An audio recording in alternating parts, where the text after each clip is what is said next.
На одной из парковок столичного торгового центра сегодня с утра был слышен звон битого стекла и скрежет металла. Но это не последствия чего-то лихачества, а очередные соревнования спасателей.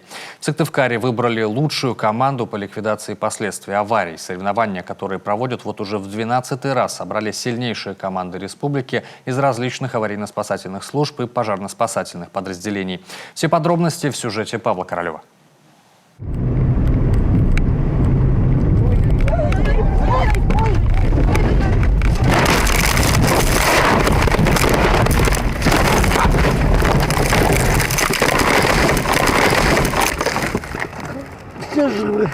По итогам прошлого года аварийность на дорогах республики выросла более чем на 9%. Наполовину увеличилось число погибших, на 3% раненых. Растет и количество детей, пострадавших на дорогах. За каждой сухой цифрой статистики стоят реальные люди и их жизни.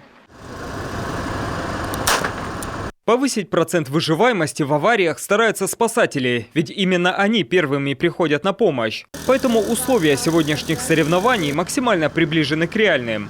Так, по легенде, после лобового столкновения в автомобиле остались зажатыми двое пострадавших. У одного сломана нога, у другого проблемы с рукой. Вскрыв капот и обесточив автомобиль, один из бойцов запрыгивает внутрь и оценивает состояние пострадавших, параллельно защищая их от срабатывания подушек безопасности и острых осколков стекла. Следом настает время гидравлических ножниц. С их помощью отщипывают двери и режут стойки кузова.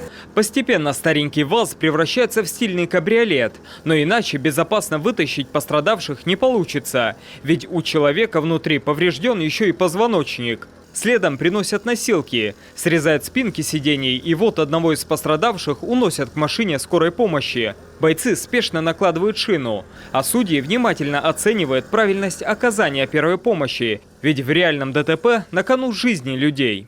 Надежная фиксация, чтобы при транспортировке конечность максимально бережно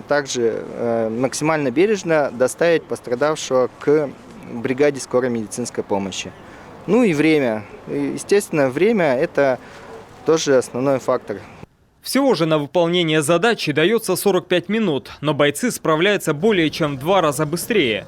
Ведь многие из спасателей и огнеборцев соревнуются уже не первый год, а тренировки отработаны до автоматизма. Базовые знания, которые нужно знать и отрабатывать в любом случае.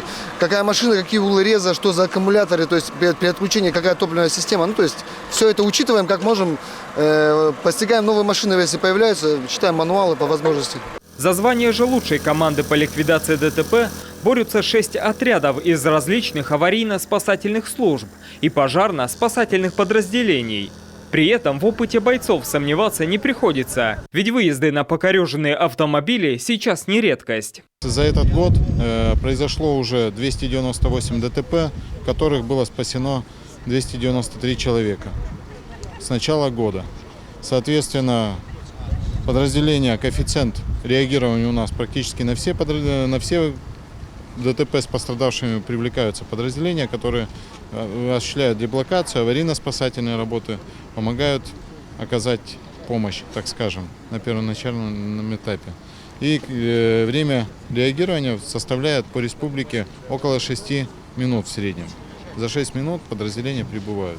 Главное – слаженная работа команды, признаются спасатели. А подобные соревнования вполне можно сравнить с реальным вызовом. Только здесь ошибка или промедление не приведет к гибели человека. В жизни все иначе. Павел Королев, Олег Жуковский, телеканал Юрган, Сыктывкар.